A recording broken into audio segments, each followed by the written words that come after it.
우리 앞뒤 분과 인사드리겠습니다. 주님의 이름으로 사랑하고 축복합니다. 우리 인사드리겠습니다. 네, 주님의 이름으로 사랑하고 축복합니다.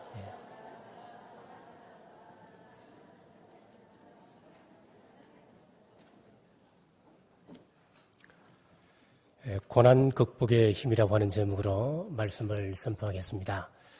하나님의 지하 운동으로 널리 알려진 루마니아의 리차드 범브런트 목사님의 선책 가운데 옥중에서 만난 그리스도라고 하는 책이 있습니다. 그 책에 다음과 같은 실화가 기록되어져 있습니다. 한 그리스도인이 감옥에서 고생하다가 석방이 되었습니다. 이제 석방되고 모든 것을 정리하고 이제 시골에 가서 촌부로 한평생을 평안하게 농사지으며 살아야 되겠다 낙향을 했습니다. 자, 일을 하다가 어느 날 기도하고픈 마음이 들어서 하나님 앞에 기도했습니다.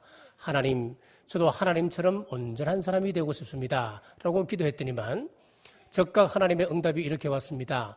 그렇다면 다시 한번 감옥에 들어갈 수 있겠니? 그런데 지난날 감옥에서 워낙 고생했던 그런 아픈 기억이기 때문에 하나님, 그것만큼은 제고해 주셔야 되겠습니다.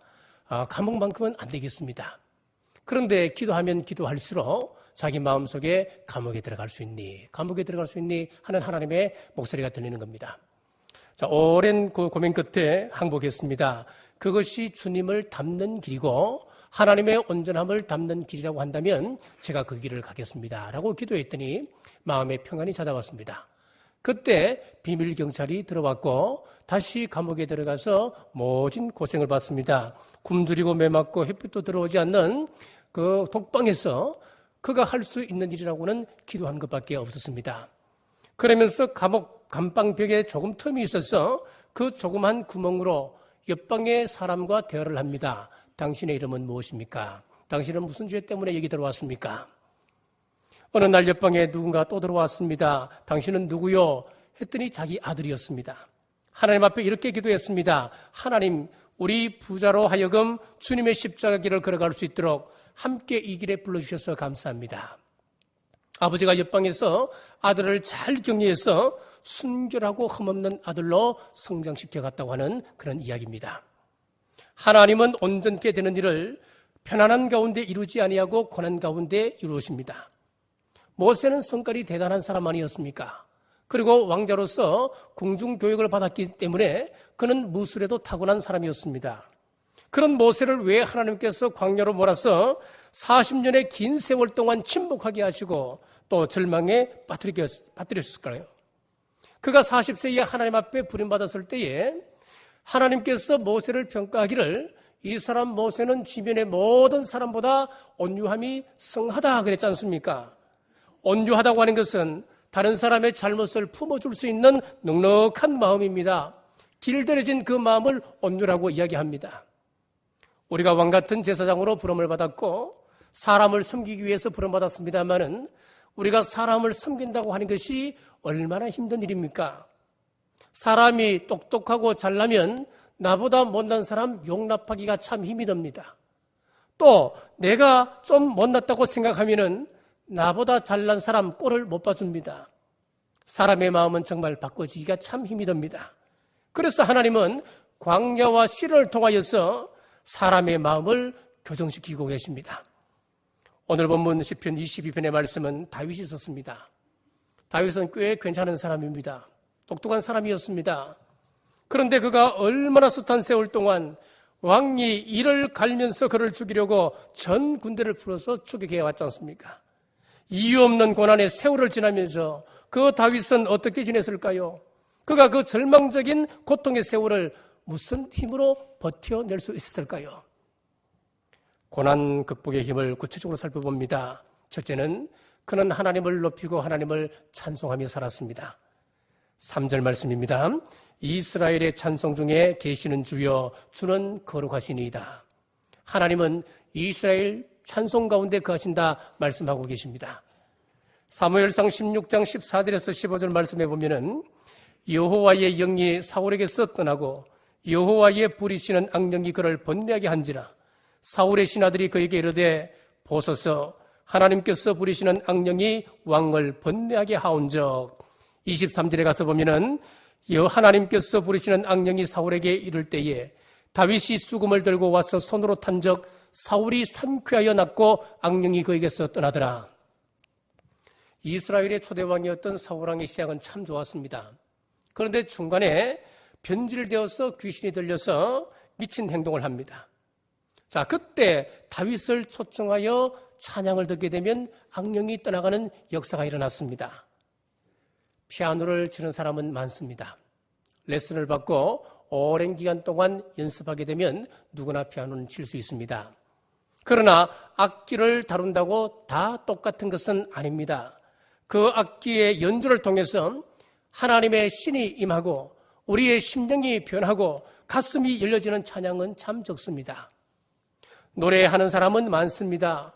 그러나 다윗처럼 찬양할 때에 하나님의 임재가 나타나고 귀신이 떠나가고 사람이 변화되는 그런 찬양을 드린 사람은 적습니다. 다윗의 찬양이 이렇게 신령했던 이유가 어디 있을까요? 그는 어린 시절 들녘에서 보내었습니다. 사무엘 선지자가 이세 집에 와서 아들에게 기름을 붓겠다고 아이들을 다 모으게 했습니다.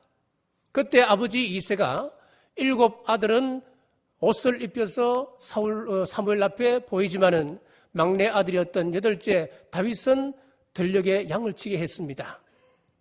그래서 사무엘이 장남에서부터 한 사람 한 사람 다 지나갑니다마는 하나님께서 아니다. 나는 외모를 보는 것이 아니다. 마음 중심을 본다. 7 아들이 다 지나갈 때까지 대상자가 나타나지 않습니다. 사무엘이 이 아이들이 전부요. 그때 아버지 이세가 깨닫고 아들 다윗이 들에 있습니다. 이렇게 아버지도 눈여겨보지 않았던 소외된 사람이 바로 다윗이었습니다. 그 아들 다윗이 들녘에서 양을 치는데 종일 뭐 하겠습니까? 우리는 쉽게 침대갈 수가 있습니다. 돌을 쌓아놓고 첫 번째는 위에 돌, 두 번째는 둘째 돌, 그리고 이 돌팔매질을 하는 거예요. 돌팔매질로 토끼를 잡습니다. 늑대를 쫓습니다. 곰이 달라들면 때려 맞추기도 하는 거예요. 그래도 무료합니다. 한 번 나가면 15일에서 한 달 동안 덜 생활을 해야 되는 거예요. 들녘에서 지내야 되는데 무엇하겠습니까? 답답하고 외로운 시간, 그는 하나님께 찬양하는 겁니다. 악기를 동원하여서 하나님을 찬송하는 것이었습니다. 자신의 삶 속에 들어오진 이 숱한 외로움과 고독의 시간을 하나님과 교제하면서 하나님의 마음을 만지고 하나님과 교통하는 시간으로 그는 만들어갔습니다. 그랬던 그가 어느 날 왕의 부름을 받습니다. 악신이 들렸던 사울왕 앞에서 그는 찬양합니다. 하나님, 제 마음 받으시죠? 제가 하나님 마음, 사랑하는 마음 주님 아시죠? 하나님을 향하여 찬양할 때에 악신이 도망을 칩니다. 그 사람이 치유가 됩니다. 사람이 변화되었습니다. 하나님께서 왜 그를 외롭게 하셨습니까? 왜 일찍부터 들녘에서 생활하게 했습니까? 자, 외로움은 타락의 기회로 많은 사람들이 삼습니다. 사람들은 외로우면 자신을 망가뜨립니다. 그러나 다윗은 외로웠기 때문에 하나님을 찬송했습니다. 외로웠기 때문에 그는 하나님을 찾았습니다. 외로웠기 때문에 하나님을 목말라 하고 하나님의 임재를 사모하고 그분의 마음을 어루만지는 찬양을 올리게 되었습니다. 다윗의 시 대부분은 고난당할 때 부른 시였습니다. 시편 3편은 압살롬의 반역으로 인하여 도망다닐 때에 지었던 시였습니다. 시편 34편은 가드왕 아기스 앞에서 미친 짓을 하며 그가 위기를 벗어났을 때 부른 노래였습니다. 시편 51편은 밧세바와의 동침 이후에 나단 선지자의 책망으로 그가 회개하며 하나님 앞에 올렸던 시였습니다. 시편 57편은 사울을 피하여 아둘람 굴에 피신했을 때에 그가 불렀던 노래였고, 시편 59편은 사울의 자객을 피하여서 기브아 성을 떠날 때 부른 시였습니다. 이렇게 다윗이 지었던 대부분의 시는 평안할 때 부른 시가 아니었습니다. 사람의 상황으로서는 도저히 상상할 수 없었던 절망의 시간에 그는 하나님을 찬양하고 하나님을 노래했습니다. 이사야 43장 21절에 보니까 이 백성은 내가 나를 위하여 지었나니 나를 찬송하게 하려 함이라. 사람을 지으신 목적이 하나님을 찬송하게 함이었다 그랬습니다. 그냥 노래 좋아하니까 노래 부르는 것이 아니었습니다. 노래 잘하는 사람 찾으라고 하면 얼마나 많습니까? 조영남 참 잘하지요. 조용필이도 노래 잘합니다. 배튀김도 잘하지요. 요즘 뜨는 사람 싸이 얼마나 잘합니까? 그러나 하나님은 이렇게 노래 잘하는 사람을 원하시는 것이 아닙니다. 그 속에 하나님의 영을 품고 노래하는 사람, 그가 노래할 때 영혼이 열리고 타락한 마음이 회복되어지고 하나님을 잃어버렸던 사람들이 하나님을 만날 수 있는 그런 찬양을 원하십니다. 자, 우리가 올리는 찬양이 이런 찬양 되길 간절히 원합니다. 우리의 삶으로 노래하고 우리의 무릎으로 노래하고 우리의 가슴으로 노래할 수 있는 사람들, 귀신이 쫓겨가는 능력 있는 찬양을 드리는 우리 남부교회 온 성도들 되시길 주의 이름으로 축복합니다. 두 번째는 다윗은 목적이 분명한 삶, 하나님을 붙잡았습니다. 4절에서 5절 말씀에 보면은 우리 조상들이 주께 의뢰하였고 의뢰하였으므로 그들을 건지셨나이다. 그들이 주께 부르짖어 구원을 얻고 주께 의뢰하여 수치를 당하지 아니하였나이다. 다윗은 그 선조들이 어떻게 복을 받았는지 그는 알았습니다. 깨달았습니다. 하나님을 의존하고 하나님을 붙들고 하나님께 피하여 기도할 때에 그들이 구원받았다고 하는 사실을 알았습니다. 그래서 다윗은 하나님을 신뢰하는 것을 삶의 목적으로 삼았습니다. 자, 다윗은 소년 시절에 사무엘로부터 기름 부음을 받았습니다. 요새 말로 하면 차기 대권 주자입니다. 그러니까 새로운 비전이 생긴 거예요. 나는 대통령이 될 거다, 왕이 될 거다, 벅찬 기대감이 있었습니다. 기름 부음을 받은 이후에 골리앗과의 전투에서 대승을 합니다. 블레셋과의 전투에서 이스라엘을 위로부터 구원하고 그 공로를 인정받아 군대 장관으로 등극을 합니다. 그런데 기쁨도 잠시 사울 왕이 그를 죽이려고 창을 던집니다. 군사를 풀어서 추격합니다. 다윗도 사울에게 이미 하나님이 떠났고 악신이 들었다고 하는 것을 알았습니다. 누가 봐도 미친 짓을 합니다. 내가 살기 위해서는 저 미치광이를 죽여야 내가 삽니다. 지금 사울을 죽인 듯 어느 누구도 탓할 사람 없습니다. 또 어차피 하나님의 뜻은 내가 왕이 될 것인데 이왕 왕 될 것이면 좀 빨리 되는 것은 어때? 내가 왕으로 빨리 서야 되겠다. 이런 생각을 가질 법도 합니다. 그러나 다윗은 그냥 도망을 갑니다. 도망친 곳에 400여 명의 사람들이 모여들었는데 그들은 힘께나 서는 사람들이었습니다. 우리가 이런 기회에 거사를 한번 일으키지요. 일으킬 만도 하지 않습니까, 여러분? 그러나 그는 사울을 비난하지도 않습니다. 그를 원망하지도 대항하지도 않았습니다. 왜냐하면 그는 왕이 되는 것이 목적이 아니었고 자신의 인생의 목적은 하나님이었기 때문에 그는 개의치 않습니다. 세월이 흘러서 그의 아들 압살롬이 반역을 일으켜서 헤브론에서 자칭 왕이라고 이야기합니다. 그러면서 다윗의 충성스러운 신하들을 한 명, 두 명 빼가기 시작합니다. 그때 다윗의 장군들이 이 기회에 압살롬을 제거하자고, 만약에 다윗이 왕좌가 목적이었다고 한다면 그 자리에서 압살롬을 제거해야 됩니다. 그러나 그때도 다윗은 하나님만을 붙들었습니다. 시편 16편 8절에 보니까 내가 여호와를 항상 내 앞에 모심이여 그가 내 우편에 계심으로 내가 요동치 아니하리로다. 어떤 사건에서도 다윗은 하나님을 붙잡는 것을 그의 목적으로 삼았습니다. 명예를 얻어도, 우리가 높은 지위를 얻어도, 많은 재물을 얻었다 하더라도 우리가 하나님을 잃어버리면 우리는 다 잃는 것입니다. 하나님을 잃어버린다면 결국 망하는 인생 되고 마는 것입니다. 시편 51편은 우리가 잘 아는 밧세바와의 사건 이후에 그가 하나님 앞에 회개하며 불렀던 시였습니다. 시편 51편 11절 말씀에 그의 소원을 이렇게 이야기합니다. 나를 주 앞에서 쫓아내지 마시며 주의 성령을 내게서 거두지 마소서. 집에 불이 나면 여러분들 한 가지만 가지고 나가라 한다면 여러분들은 뭘 가지고 나가겠습니까? 귀중한 보석을 담아놓은 보석함이 있다고 한다면 보석함을 가지고 가는 사람이 있겠죠. 아니면 일기를 오래 썼던 사람들은 20년 동안 썼던 일기장을 가지고 갈 겁니다. 또 어떤 사람은 통장을 가지고 갈 것입니다. 별의별 사람 우리가 다 만날 수 있을 겁니다. 하나님이 지금 다윗을 매로 때리려고 손을 들고 있습니다. 그러면 다윗은 아이고 큰일 났습니다. 하나님 다른 것은 다 가져가셔도 임금살이는 안 됩니다. 제 명예는 지켜주십시오. 이렇게 기도해야 되지 않겠습니까? 그런데 다윗은 뭐라고 이야기합니까? 하나님 다 가져가셔도 제가 하나님을 진심으로 모실 수 있는 정직한 영 성령님은 안 됩니다. 성령님은 떠나가시면 안 됩니다. 이것이 그의 유일한 소원이었습니다. 이 고백 속에서 다윗이 어떠한 삶을 살았는지, 무엇을 위하여 살았는지 우리는 알 수 있습니다. 자, 이런 고백이 하루아침에 이루어진 것이었겠습니까? 그 파란만장한 낙원의 세월, 도망자 세월을 통해서 인생의 소중한 것을 깨달았습니다. 군대 장관, 천부장 자리 다 박탈당하고 얻었던 명예도 잃어버리고 골리앗의 고향 가드에 가서 미친 짓을 하며 위기를 모면하는 비참한 상황이었습니다마는 이러한 수모의 시간들을 지내며 인생의 가치가 어디 있는지 그런 깨달아갔습니다.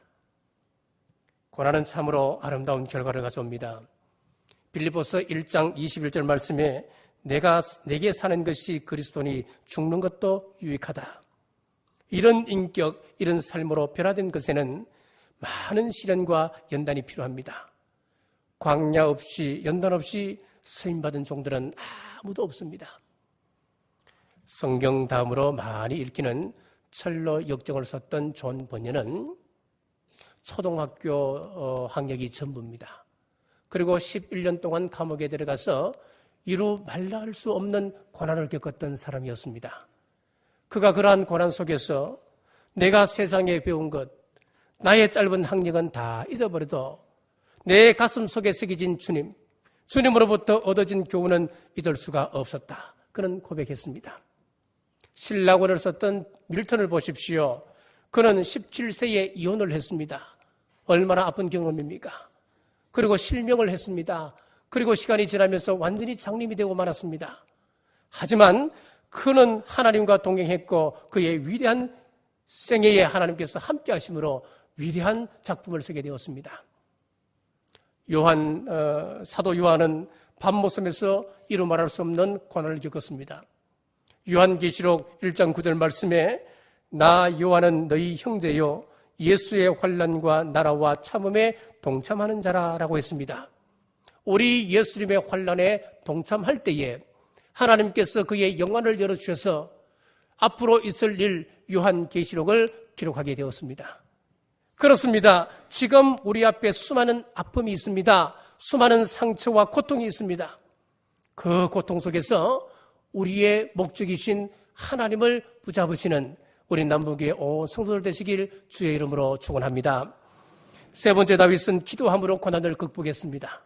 오늘 본문 11절을 보니까 나를 멀리하지 마옵소서. 그는 기가 막힌 세월을 보내면서 많은 사람들의 배신을 경험했습니다. 그러나 많은 사람들이 나를 버린다 하더라도 하나님마저 나를 버린다면 그것은 안 됩니다. 라고 기도했습니다. 다윗은 참 기도의 사람이었습니다. 그는 전쟁에 나갈 때도 기도했습니다. 작전을 세울 때도 기도했습니다. 특별히 다윗은 새벽을 깨우는 사람이었습니다. 광야에 있을 때도 그는 새벽을 깨웠습니다. 광야에 있을 때 그는 새벽에 일어나서 내 영광아 깰지어다 하나님 앞에 기도했습니다. 우리 가운데 고통당하는 사람이 많습니다. 우리가 경험하고 있는 연약함, 그리고 우리의 질병들, 사고와 사건, 사업의 실패함, 다윗이 경험했던 광야와 같은 것을 우리도 지금 경험하고 있습니다. 자, 그렇다면 왜 하나님께서 우리에게 이런 고난을 주실까요? 왜 하나님께서 우리에게 이런 고통을 우리에게 배열하고 계실까요? 자, 들소, 불도저라고 하는 별명을 가진 중소기업의 전무이사가 있었습니다. 그는 성실했고 또 건면했습니다. 거기다가 타고난 건강까지 있었습니다. 그러던 어느 날 갑자기 쓰러졌습니다. 병명은 신경성 고혈압과 간경화였습니다. 3개월 동안 병원에서 치료를 하고 퇴원을 하는데 의사가 1년 동안 당신은 조리하지 아니하면은 당신은 죽게 된다고. 그 이후부터 그 사람의 인생의 우선순위가 바뀌어지기 시작했습니다. 지금까지는 일이 우선이었습니다. 성공이 우선이었습니다. 출세가 우선이었습니다마는 건강을 잃어보니까 명예도 필요 없고 돈도 그 다음 문제였습니다. 그래서 우선순위 교통정리가 되었습니다. 제일 우선순위가 바로 하나님이었습니다. 예수님이었습니다. 쓰러지고 나니까 눈이 열렸습니다. 여러분, 왜 고난을 주십니까? 하나님께서 내 속에 하나님의 형상을 회복시키기 위해서였습니다. 우리는 하나님의 대행자로 하나님께서 사용하시기 위해서 우리에게 고난을 허락하십니다.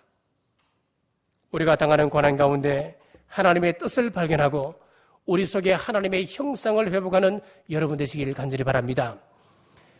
자, 오늘 다윗이 기도함으로 고난을 극복해 나가는데 시편 22편의 이 말씀은 우리 예수님께서 십자가 위에서 당하셨던 고난, 그리고 마지막 일주일 동안 있었던 그 사건을 구구절절 기록하고 있는 말씀이기도 합니다. 11절 말씀 보십시오. 나를 멀리하지 마옵소서. 환난이 각받고 도울 자 없나이다. 주님을 따르던 군중들이 오병이어의 기적을 일으켰을 때는 우리가 예수님을 왕으로 옹립시키자 여기저기에서 사람들이 환호를 했습니다. 그런데 그들의 목적과 다르게 예수님의 행보가 다르니까 결국은 예수님을 비난하고 십자가에 못 박아버렸습니다. 영원토록 함께 하자던 예수님의 제자들조차도 예수님을 떠나버렸습니다. 12절과 13절입니다. 많은 황소가 나를 애워싸며 바산의 힘센 소들이 나를 둘러쌌으며 내게 그 입을 벌림이 찢으며 부러지는 사자 같으니이다. 바산의 좋은 목초지에서 그 풀을 먹고 자랐던 황소들은 힘을 상징합니다. 여기서 황소라고 하는 것을 누구를 의미하느냐니까 당시 권력을 가지고 있던 대제사장들과 장로들과 서기관을 의미합니다. 그들은 막강한 권세를 가지고 예수님을 십자가에 못 박도록 울부짖는 사자처럼 부러지셨습니다. 16절입니다. 개들이 나를 애워쌌으며 악한 무리가 나를 둘러 내 수족을 찔렀나이다. 유대인들은 이방인을 개라고 이야기했습니다. 그러므로 여기서 개라고 하는 것은 로마 병정을 이야기합니다. 로마 병정들도 예수님께 욕하고 침을 뱉고 흉포를 입혔습니다. 머리에 가시 면류관을 씌웠고 창으로 찌르고 못을 박아버렸습니다. 14절과 15절입니다. 나는 물같이 쏟아졌으며 내 모든 뼈는 어그러졌으며 내 마음은 밀랍 같아서 내 속에서 녹았으며 내 힘이 말라 질그릇 조각 같고 내 혀가 입천장에 붙었나이다. 주께서 또 나를 죽음의 진토 속에 두셨나이다. 우리 예수님께서 십자가 위에서 물과 피를 다 쏟아지시고 탈수증에 걸려 죽어가고 있습니다. 혀가 바싹바싹 타들어가서 입천장에 달라붙었습니다. 그 뼈가 다 이그러졌습니다. 진디겨졌습니다. 겟세마네 동산에서 우리 예수님의 최후의 기도를 보십시오. 그의 마음은 밀랍처럼 녹아들어가기 시작했습니다. 시편 22편 1절입니다. 내 하나님이여, 내 하나님이여, 어찌 나를 버리셨나이까? 어찌 나를 멀리하여 돕지 아니하시오며 내 신음소리를 듣지 아니하시나이까? 여러분, 어디서 많이 듣던 것 아닙니까? 엘리 엘리 라마 사박다니, 나의 하나님, 나의 하나님, 어찌하여 나를 버리시나이까? 우리 주님의 십자가 위에서 최후의 그 고통스러운 울부짖는 소리 아니었습니까? 다윗이 자신이 경험한 고통들을 고백하였지만은 그것은 우리 주님의 십자가를 예표하고 있는 것이었습니다. 그래서 마태복음 1장 1절에 보면은 아브라함과 다윗의 자손 예수 그리스도의 계보라 그랬습니다. 아브라함은 대단한 사람이 아니었습니다. 왕이 자신의 아내를 빼앗아갈 때에 자신의 목숨이 죽음이 들어와서 자신의 누이라고 속였지 않습니까? 그러면서도 그냥 빼앗기는 겁니다. 남자로서 이야기하면은 정말 사나이답지 못한 사람이 아브라함입니다. 다윗도 그렇습니다. 남의 아내를 빼앗고 그 남편을 죽였던 살인자입니다. 자, 그런데 왜 하나님께서 이 아브라함과 다윗을 예수님의 계보의 두 기둥으로 세워주시는 걸까요? 아브라함은 약점이 있음에도 모리아 산에서 이삭을 바침으로 2000년 후에 일어나게 될 골고다 십자가 제단을 예표하고 있습니다. 그리고 미리 보여줌으로 하나님의 마음을 만져드리고 있습니다. 여러분, 이것이 왜 그래 중요합니까? 이 사건이 왜 그래 중요합니까? 하나님께서 에덴 동산을 만드시고 아담을 창조하신 이후에 에덴 동산을 다스리게 했습니다. 모든 권세를 아담에게 주었습니다. 하나님과 아담은 서로 교통하며 교제하며 서로 살게 되었습니다. 그런데 불순종함으로 말미암아, 죄가 들어옴으로 말미암아 아담은 모든 권세를 상실해 버렸습니다. 하나님의 형상을 그에게서 잊어버렸습니다. 이제는 하나님의 자녀로서 삶을 살아갈 수가 없었습니다. 하나님의 그 가슴이 찢어졌습니다. 그러다가 창세기 12장 1절에 보면 아브라함을 부르는 장면이 나옵니다. 아브라함을 부르시면서 하나님께서 아브라함아, 너는 복이 될지라. 너는 축복의 통로가 되라. 너는 복의 근원이다. 하나님께서 선언하시면서 너를 저주하는 사람에게는 내가 저주하고 너를 축복하는 사람에게는 내가 축복한다. 너는 복의 근원이다. 선언했습니다. 하나님께서 아브라함을 통해서 아담에게 부여하였던 그 권세를 아브라함에게 허락했습니다. 그리고 시험하십니다. 네가 백세에 낳았던 이삭을 모리아산에서 번제로 바치라. 자신의 생명보다 더 귀한 이삭을 눈물을 머금고 자신의 가슴을 찢으며 하나님 앞에 제물로 이 아들을 바치는 거예요. 여러분, 그 모습을 바라보는 우리 하나님의 마음이 어떻겠습니까? 아담이 불순종함으로 말미암아 하나님의 가슴이 갈기갈기 찢어졌는데 아브라함의 그 순종으로 말미암아 찢어졌던 하나님의 그 가슴을 이 아브라함이 어루만지는 거예요. 그것은 우리 예수님의 예표였습니다. 죄로 말미암아, 아담의 죄로 말미암아 인류는 사망의 자식들, 원수의 자식들, 마귀의 자식들이 되었습니다. 우리 하나님의 가슴은 갈기갈기 찢으신 거예요. 그들을 살리기 위해서 순종함으로 죽기까지 복종하신 우리 예수님께서 십자가, 골고다 십자가 그 제단에서 자신의 생명을 바침으로 원수의 자식에게서 하나님의 자녀로 회복시켜 주셨습니다. 하나님의 가슴이 회복이 되기 시작하는 거예요. 하나님의 기쁨이 되기 시작하는 거예요. 다윗도 마찬가지입니다. 자기가 지금 죽음의 사망의 엄침한 꼴짜기를 지나가는 그런 고통을 겪으면서도 자기의 아픔을 시로 이렇게 기록하고 있었는데 알고 보니까 그것이 1000년 후에 오실 메시아의 그런 예표였단 말이에요. 예수님의 그 아픔을 자기가 지금 겪고 있으면서 그것을 기록하고 있단 말이에요. 그래서 우리 예수님의 족보에 두 기둥이 된 거예요. 사랑하는 성도 여러분, 우리는 약점 투성입니다. 하나님은 우리의 약점을 덮으시고 하나님의 형상이 드러나기를 기대하고 계십니다. 왜 하나님이 우리를 고난의 틀에 넣으십니까? 우리 깊숙이 숨어있는 하나님의 형상을 짜내기 위해서입니다. 포도를 포도즙에 넣어서 짜면 포도즙이 나오잖아요. 마찬가지입니다. 우리 하나님께서 고난의 틀에 저와 여러분을 넣으시는 이유가 무엇입니까?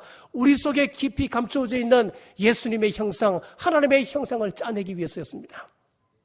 우리에게 숨겨져 있는 이 하나님의 형상, 그것이 밝히 보이면 우리 주님께서 요한복음 15장 15절 말씀에서 내가 지금부터 너희를 친구라 하겠다. 하나님의 대행자로 사용하겠다. 하나님의 대행자로 저와 여러분을 세워주십니다.